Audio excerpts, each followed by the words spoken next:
Hello, everyone. Please have a seat. Let's start the afternoon second part, which is a discussion on venture capital and innovation funds. In today's rapidly evolving business landscape, venture capital and innovation funds play a crucial role in the development of entrepreneurship initiatives, and thus it's important to have a strong discussion and a point of view from local and international players in this area, so we can know what the present and the future are in this area.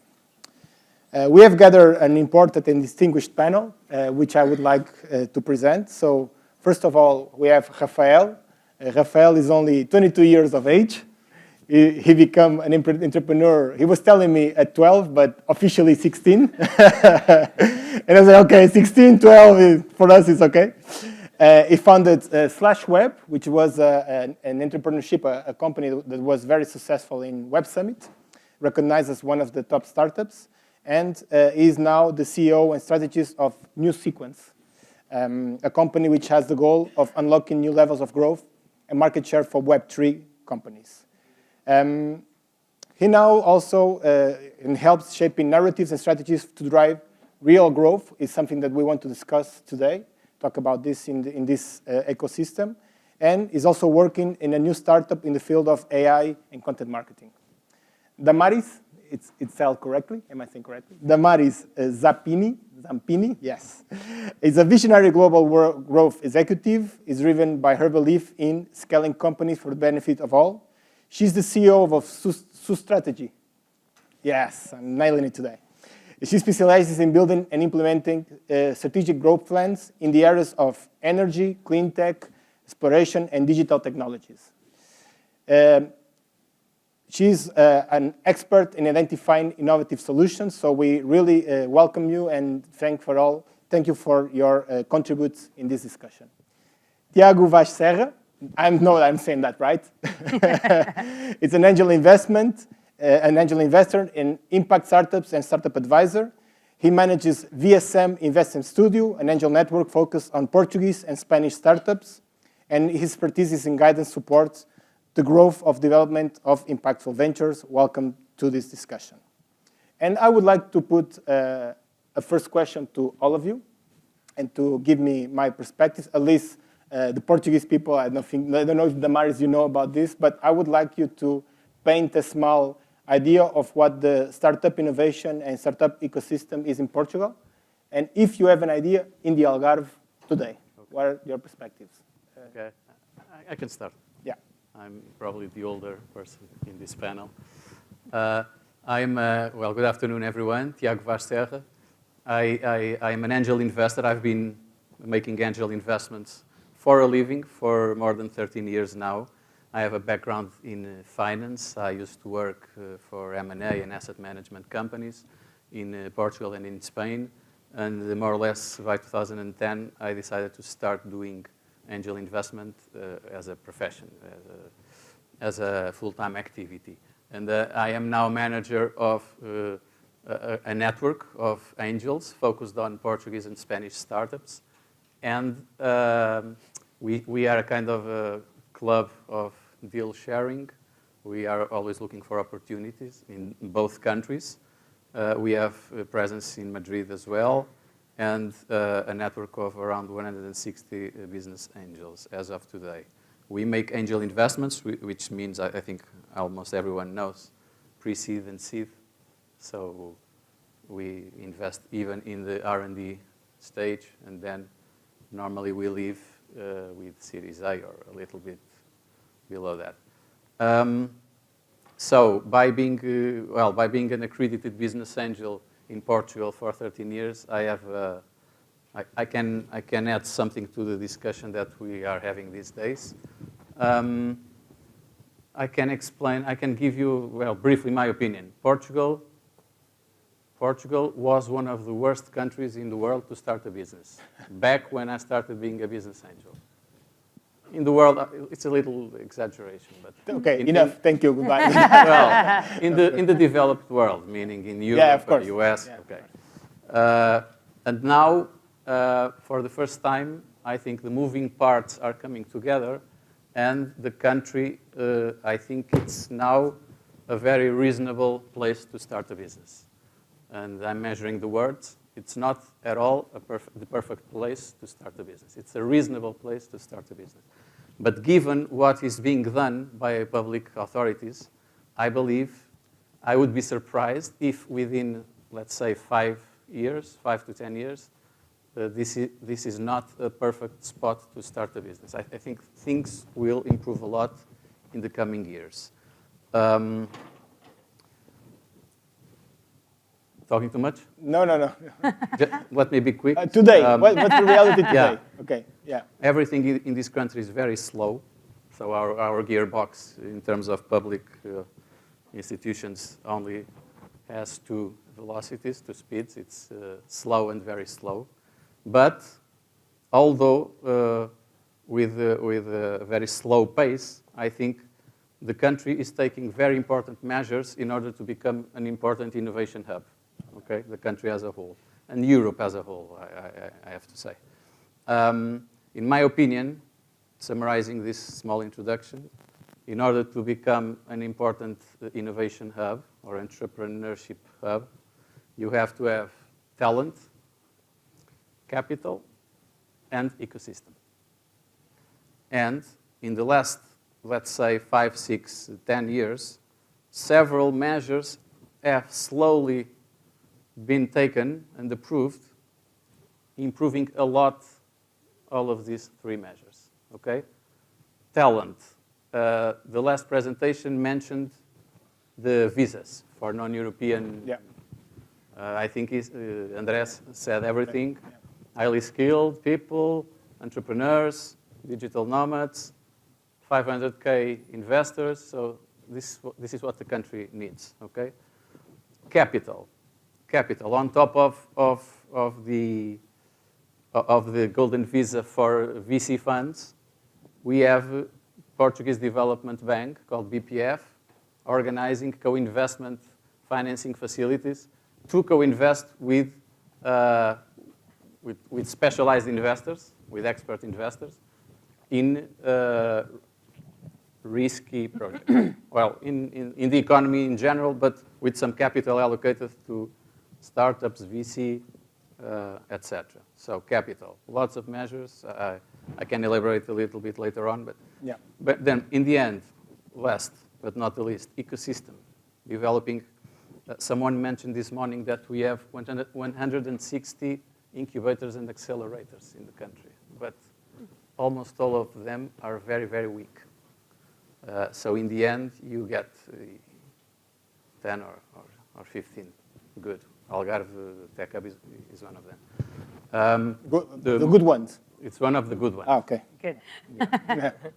Thank you. Passed. But the government is reserving some cash from the Recovery and Resilience Plan to improve the level, the skills of the incubators and accelerators. So this is the third.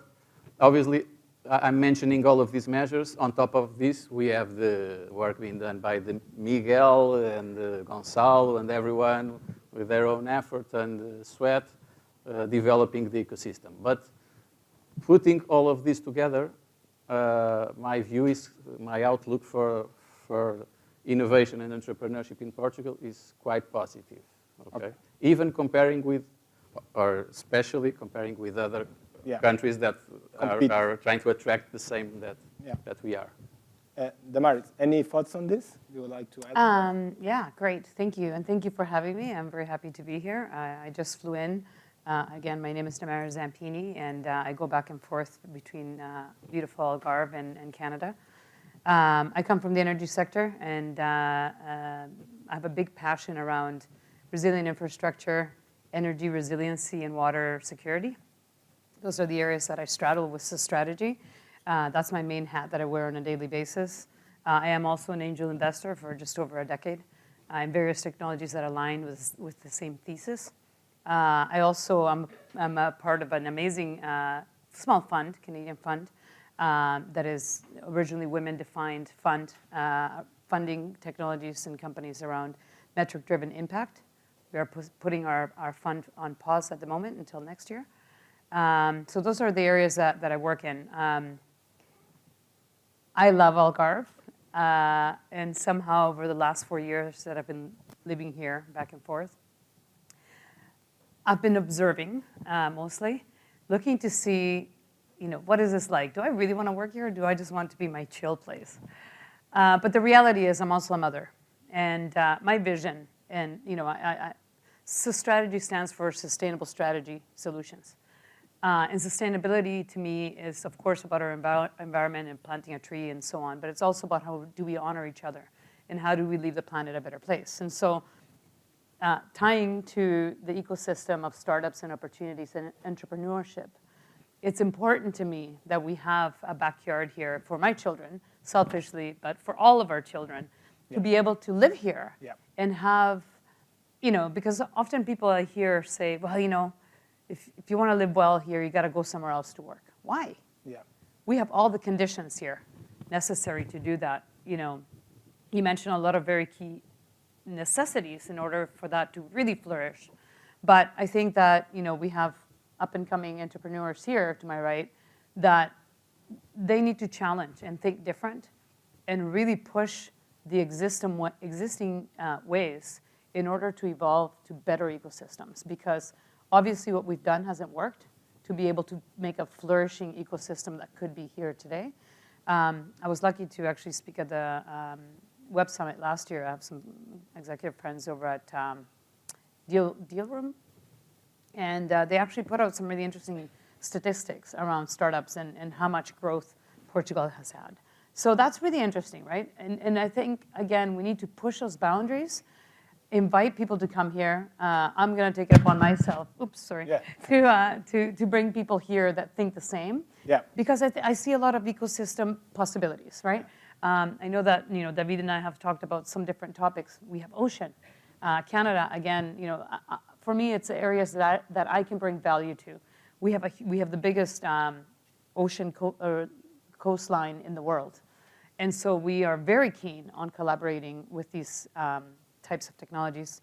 Hydroponics, for example, food security, all of these are examples of different ways that I know I can help companies and people to collaborate and at least push our boundaries, right? What can we do better? So I think we need to kind of take a look at what is today and more importantly, how do we make it better? Great. Rafael, so now you heard the investor perspective. Yeah. What are the challenges from the entrepreneur perspective?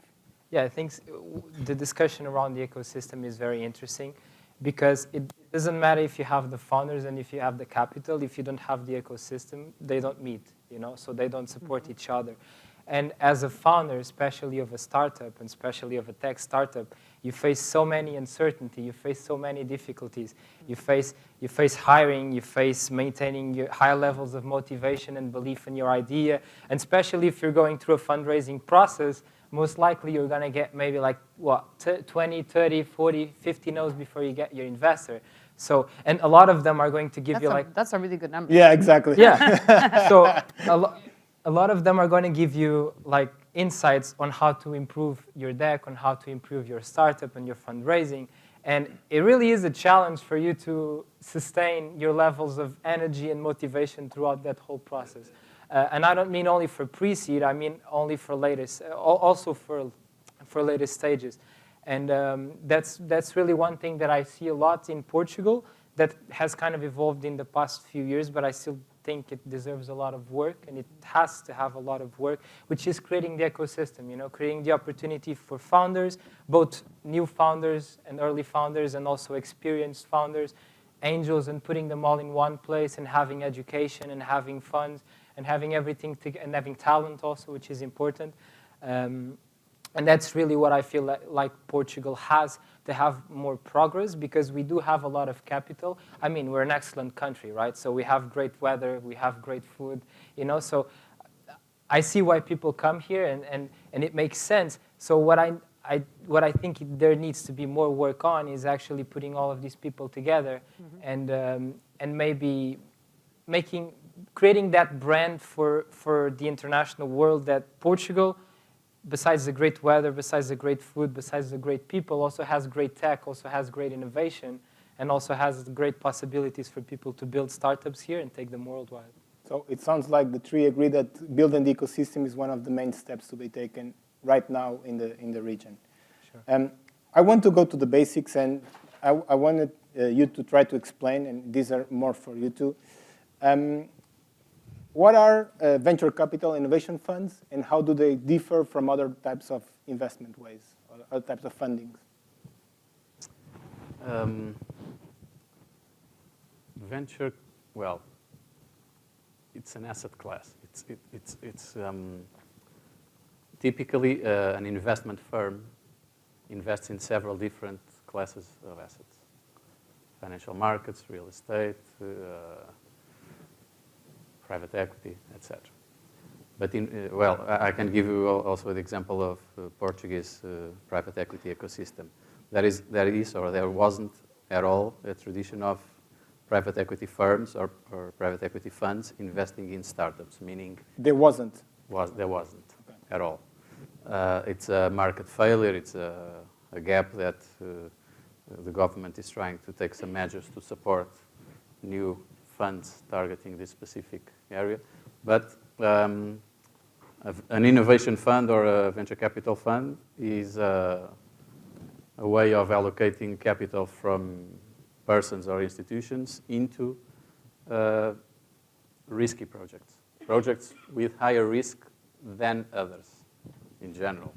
It's a little bit simplifying a little bit how it works, but and so this is if you want to really develop entrepreneurship, you have to try to convince or force or nudge the investors, the pool of capital, the insurance companies and endowments and social security, for example, to allocate some portion to startups, venture capital, etc. Yeah. This is what a venture capital fund does. It's a way of bringing capital from investors that are willing to take some risk into projects that inherently have a high degree of risk, which is a startup.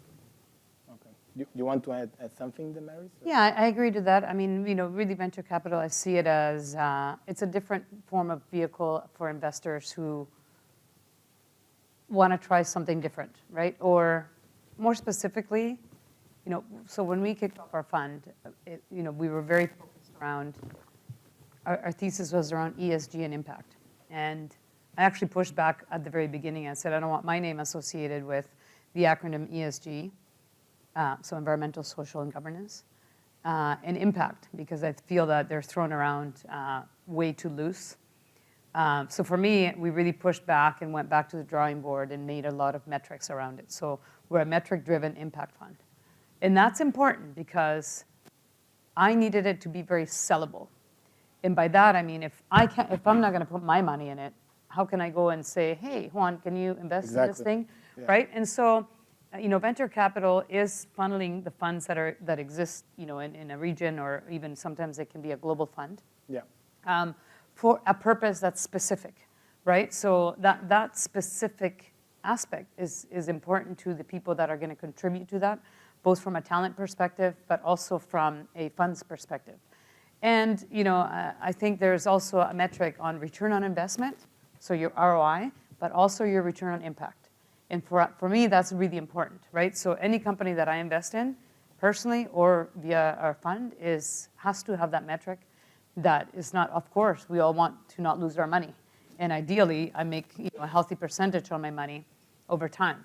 But I also want to make sure that I'm not just doing something that doesn't deliver any value to the community and to the people and to the environment, for example. So that metric-driven impact is very important to me. So I think, again, the VC aspect is maybe that's not for everybody, right? Yeah. So maybe somebody wants to invest in military, or somebody wants to invest in aviation, or everybody has their different aspects. So I think it provides all investors a different opportunity that maybe a bank is not going to offer. So for that reason, I think venture caps are very, very important. Yeah, banks especially are very challenging to get money when we are in this level of or stage Banks are breaking down anyways.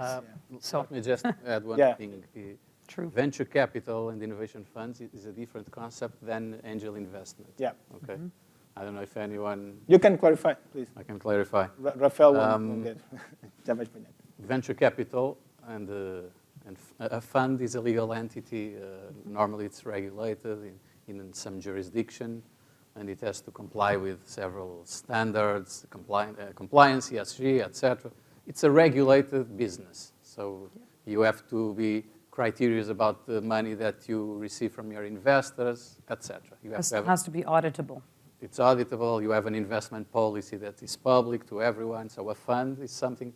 If anyone wants to have capital from a fund, probably searching online, you can check what's the strategy of the fund, who is in charge, etc. Past performance.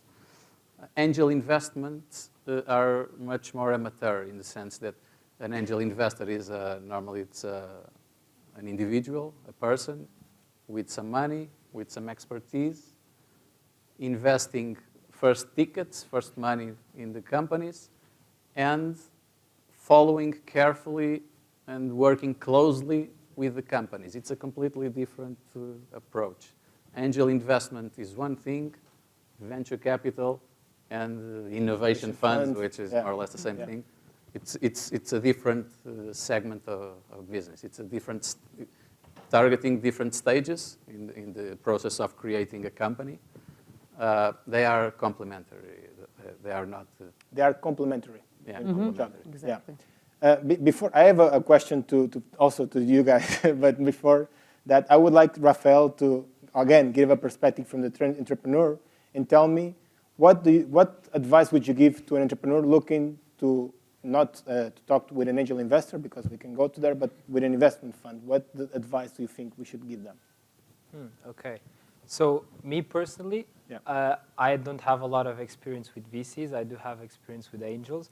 But having you can talk about angels if you want. Yeah, right? Yeah. But so the thing that, and you can correct me if I'm wrong, the thing that for me makes more sense in that scenario to advise people is make sure that what you bring is new. Of course, that you're very clear on what's your USP, like what's the thing that you bring different to the market. Unique selling point. You have to explain to them. Yeah, the unique selling point, exactly. Be clear on why you want investment from this fund. Why does it make sense for them to invest in you? Does it make sense, for example, in your case, you are you're very involved with sustainability. So if I'm going to present my startup to you, I'm going to put some emphasis on why we're creating impact on that side of things.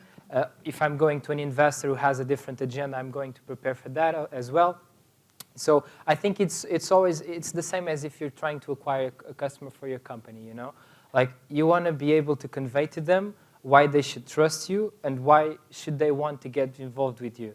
And that's the same if you're going to a venture capitalist. You need to understand what are their motivations, what kind of returns are they expecting to get, you know? And when you understand that, you can really position and frame your idea in a way that's going to appeal to them, right? That's pretty accurate. Is accurate? I think so, yeah. I mean, it's your experience. Your experience is going to be accurate, and what you can offer is sharing your experience. I think that's really important because, you know, let's face it, everything's already been invented for the most part, okay? Yeah. But your side and the why, it's really the why and the why you. Yeah, right? I have a question about that. So is it about the entrepreneur, or is it about the idea, or is it about both? I feel that the entrepreneur is a major part on the decision. They can have the best idea in the world, but if they can't bring it to market, it's doing nobody a favor, including themselves. And well, but it's true, right? Because I think, and that's where I think that, you know, the work that we do as a strategy is we can answer almost every problem on this planet for humanity with technology. Yeah. But we're our own worst enemies because we don't want to accept and make a change to adapt those technologies. So it's the ability to be able to, I know I work with some incredible geniuses, but they can't bring it to market. Yeah. And so that's where we work with them to articulate the value proposition, the specific why, right? And why it needs to come to the market. Because some of these can be very critical, you know, hydrogen technologies, vehicle to grid, solar, all kinds of different, carbon capture, et cetera. If we don't bring them to surface and help these incredible ingenuity of human unlock that for all of us, because we all benefit in the end. Yeah. And so that's, that takes a lot of work. But it does come down to the people and people letting it go, right? I've seen some founders have incredible ideas, but they're so afraid, maybe they're not ready and they don't want to share too much information and patent it. Yeah. I don't know, protect yourself, Yeah. get an IP lawyer. But there's always a way to bring it to surface so that all of us can benefit from the technology. But it is about the people, because the people can sometimes get in the way. And it's also in the evolution of the company, right? So at one point, maybe the original founder is the best CEO to really take it. But maybe to get it really commercialized, you need a different CEO. Yeah. And that founder group needs to have that understanding of, I'm not qualified for this. I'm not the right person for this. Yeah, but exactly. our egos, we all have egos, right? Yeah. So better fit for product, for marketing. Yeah, at that exactly. stage. So that's and that's also where so strategy works to identify that and go, hey, you know what? We're aligned still on the vision, but you can only go so far. We have limitations. Let's figure out what it takes for the next phase of everything, including investment, including technology, product roadmap, whatever necessities need to come together to take it to the next level. It's interesting that you sorry go ahead. Yeah. It's interesting that you commented about like the helping those founders like take the idea to market and conveying like the idea and creating narratives and creating a messaging and the USP that really shows what they're doing and like to its full extent so that they can actually take it to market. And what we see a lot is like there's a lot of startups, they have really good marketing, they nail down the messaging and the narrative really, really well, but then like engineering team-wise, they're very weak. And then there's the opposite. Yep. And I think like one of the things, like I have most of my background is on marketing, and I do help some other founders like with their go-to-market strategy, crafting their narratives, identifying their selling points. And one thing that really breaks my heart is seeing like a great founder with a great idea, but he doesn't know how to explain it to the investors, sometimes to its team and to the market, which, it's the... I keep hearing this conference after conference, but it's completely true. We assess the quality of a team. Most of the times it has to be a team. It's good that it is a team because some of the persons may not have enough skills to present the product. A complementary team, it's the best option.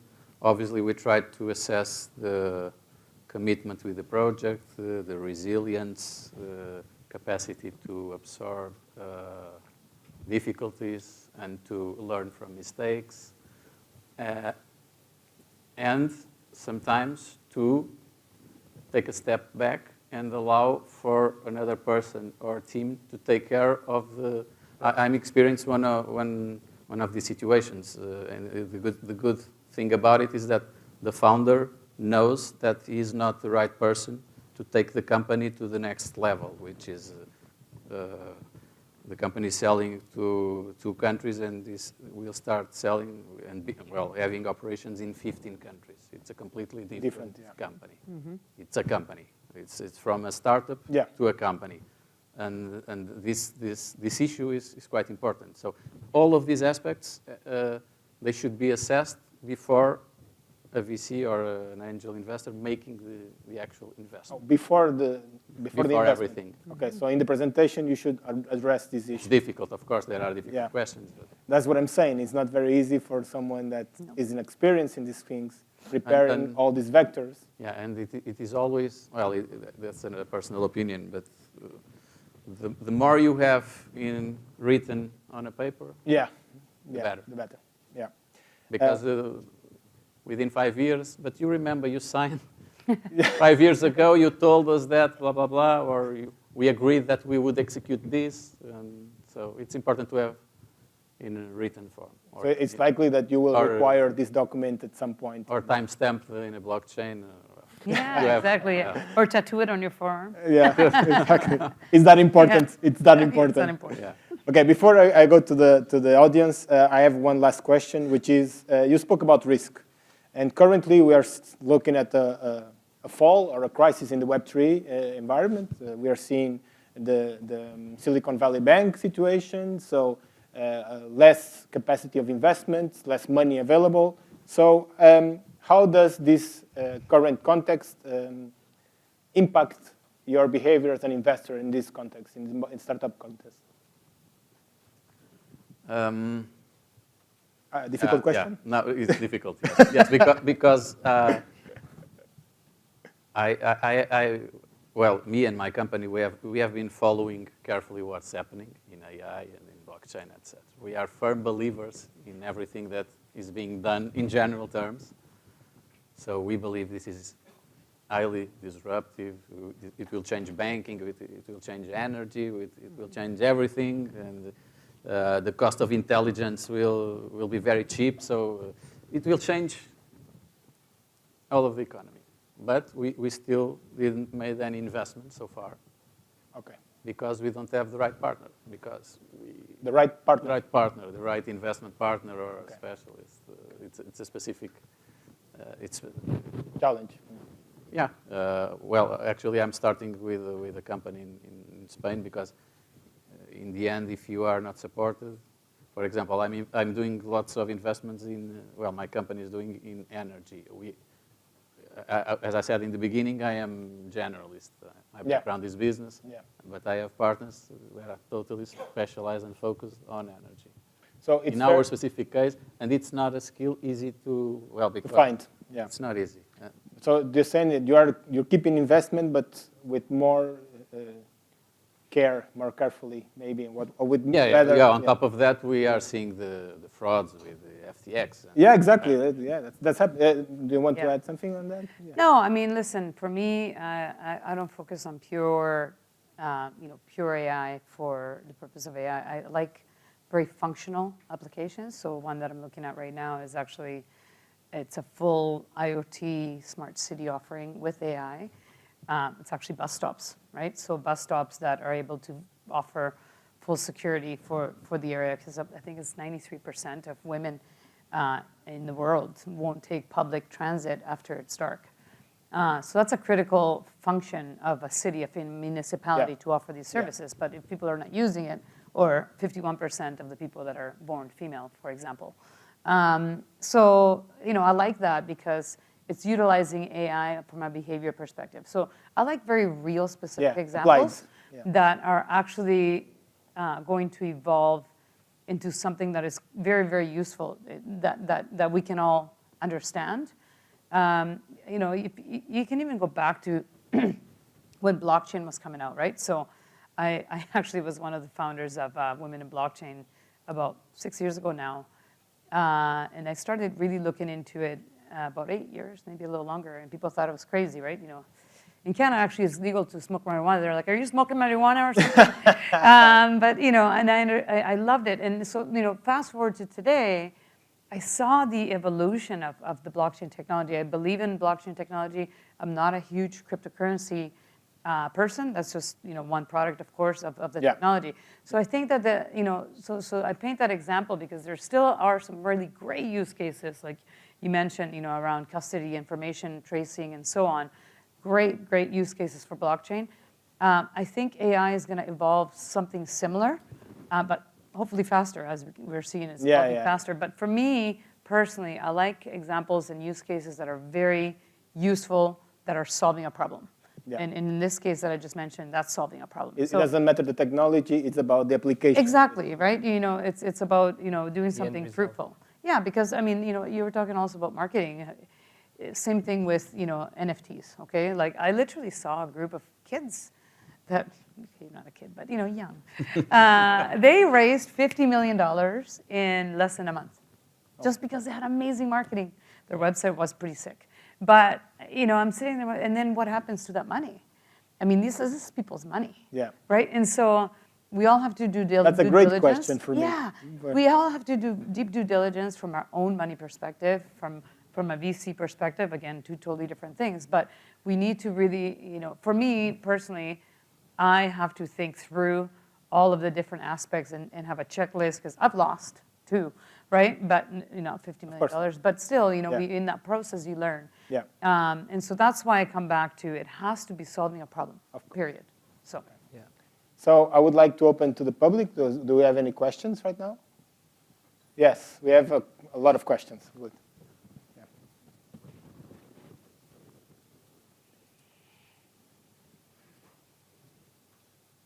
Hi. Is this on? Okay. Hi, I'm Dino Vendetti. I manage a venture capital fund back in the U.S., moved to the Algarve about a year ago. I can Welcome.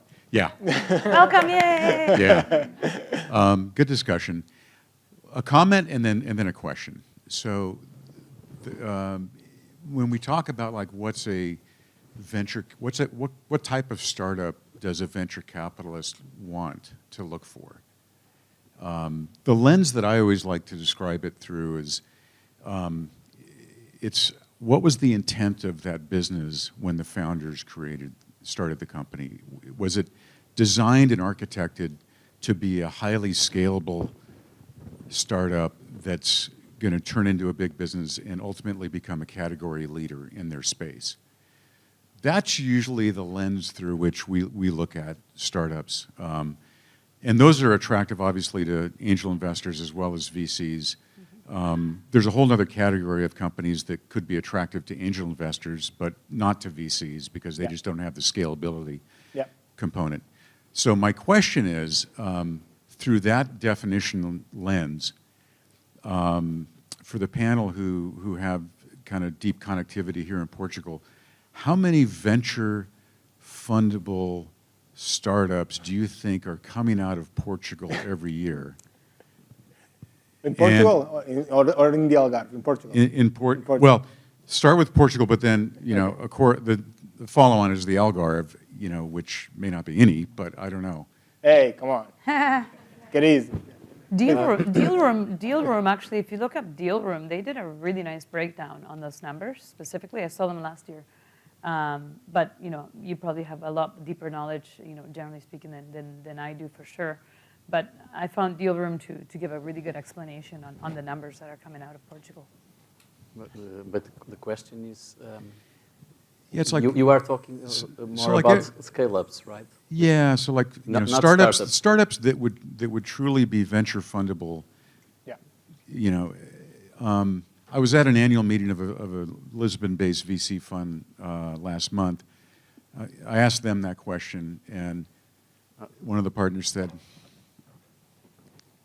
I can give you an honest answer if you okay. want. And then I'll tell you what they said. Yeah, not many. A company to be investable by a VC, it has to be a scale-up. Yeah. Let's not elaborate on this, but it's not a pure startup. It's a company willing to scale internationally and to go abroad and to make business everywhere and to appreciate in value, Series A, Series B, and then the fund that invested, the VC fund that invested in that scale, in the start of the scale-up phase, will leave afterwards and make an exit, right? My approach, as I used to live, and I know quite well Spain, our approach is Iberian. So there's lots of companies. If you aggregate Portugal and Spain, all of the regions of Spain and Portugal, lots of companies investable. On Portugal only, I know several companies now raising 2 million, 3 million. We're talking about tickets between 2, 5, maximum 10. Not that many. Not that many. And I think it will be, we will get into a stage in which we will have very soon more available funds than opportunities in Portugal. Yeah, that was going to be my follow-on question is, where do you see the gaps? In particular, where do you see the capital gaps?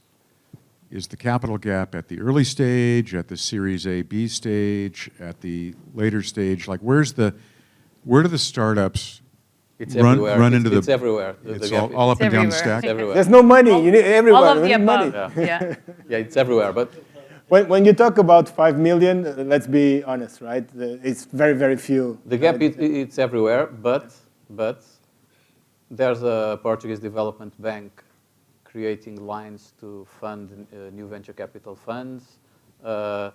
There's companies promoting an approach with the financial hub of Madrid, which is significant bigger than Lisbon, for example. So there's, I don't have time to elaborate on this, but there's some positive things going on. And we have other questions. Yeah, I know. One last question. Just so of the top startups that have come out of Portugal over the last decade, let's say, does anybody have any idea? Was the VC money that funded them coming from inside of Portugal or primarily outside? You're talking about the unicorn? Yeah, it doesn't even have to be a unicorn. Just anything that might have, resulted in, like, let's say north of $100 million. Yeah, north of $100 million exit. Science for you, is it that valid? I think mostly all of them have some Portuguese money. Capital. Yeah. Okay. But small tickets, Yeah. small initial tickets. I think so. Yeah. Well, that's good because that allows the wealth that gets generated to recycle inside of Portugal. Keep economic value, yeah. Yeah. Thank you. Thank Thanks, you for guys. that contribution. Thank you very much. Another question? It was in the back.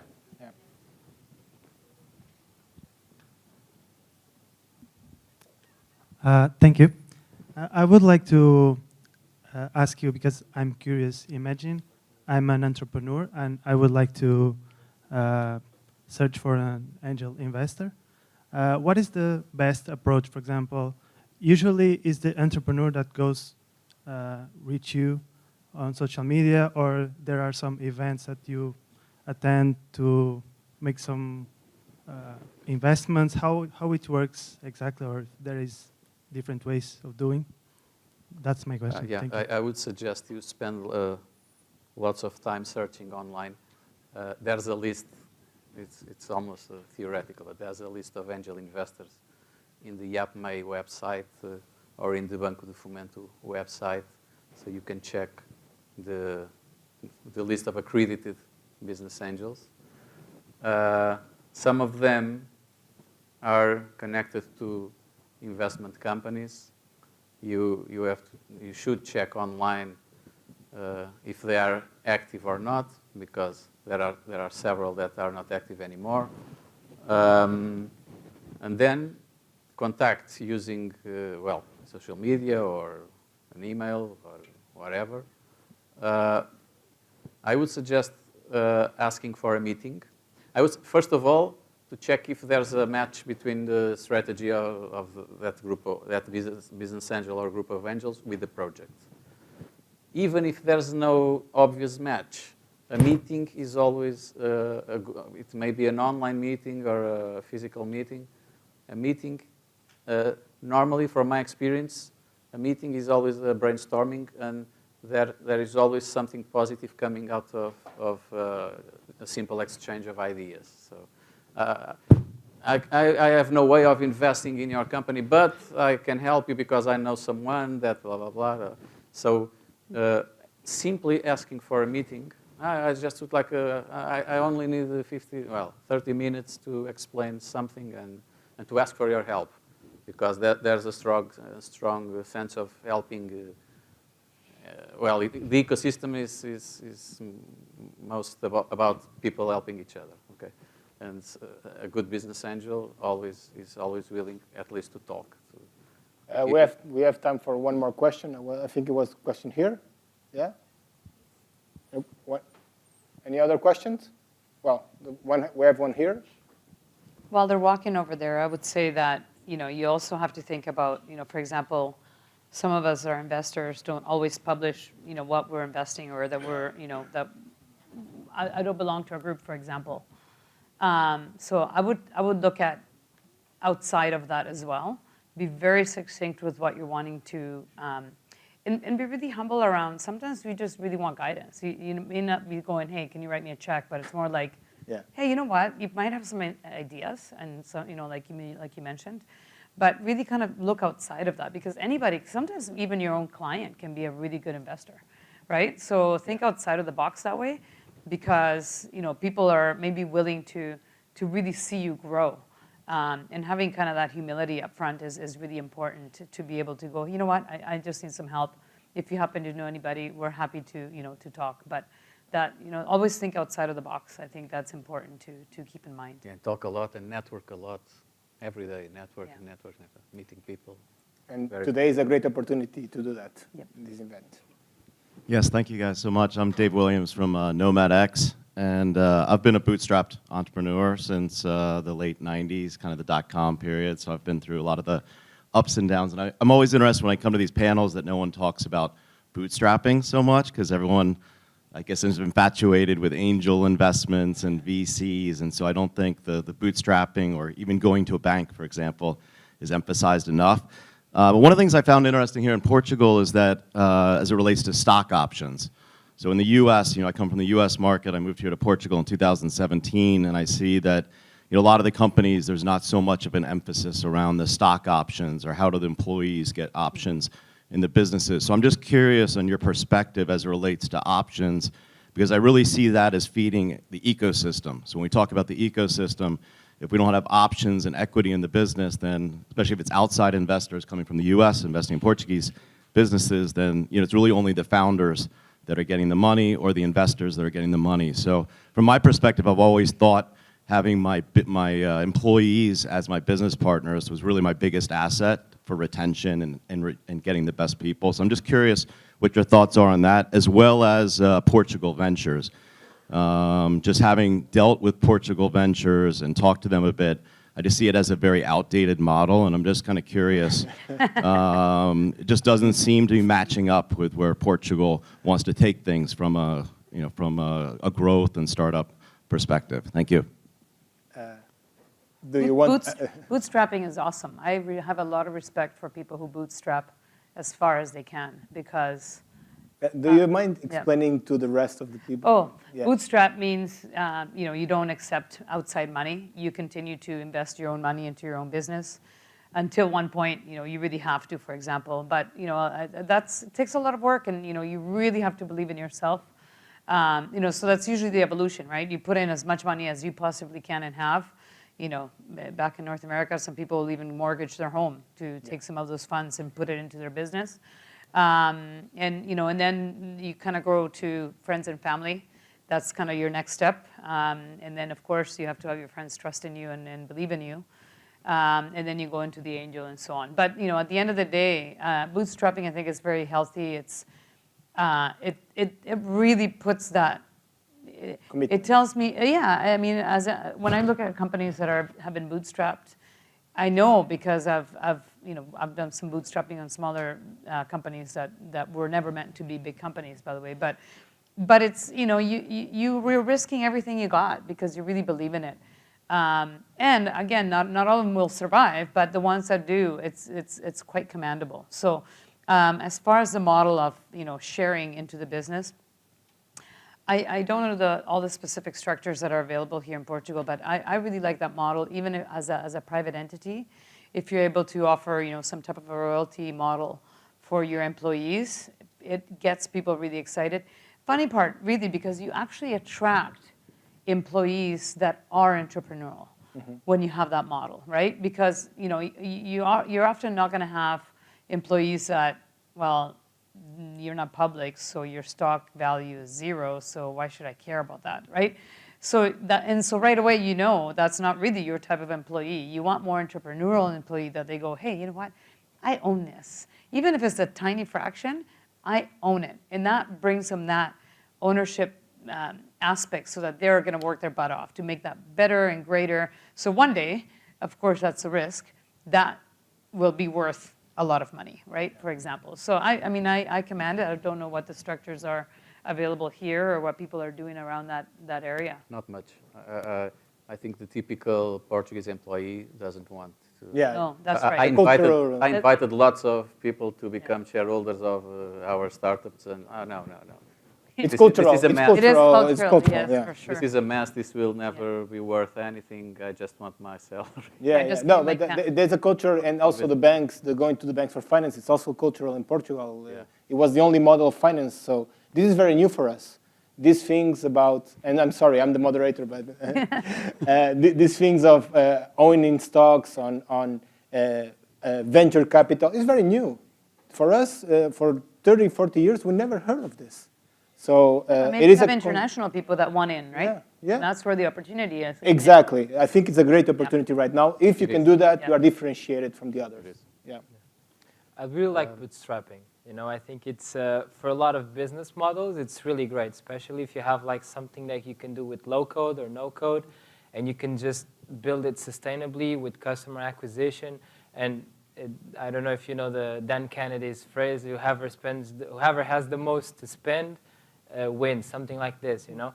So if you're playing the customer acquisition game, and if you can be sustainable that way, I mean, why would you get money, you know? No, unless you want to go super fast. Yeah, don't unless you really have to. Sometimes it's a problem. It's not a solution, you know. So Okay. Thank you very much. I hope it was a great panel for you guys. It was for me. Thank you, and see you next time.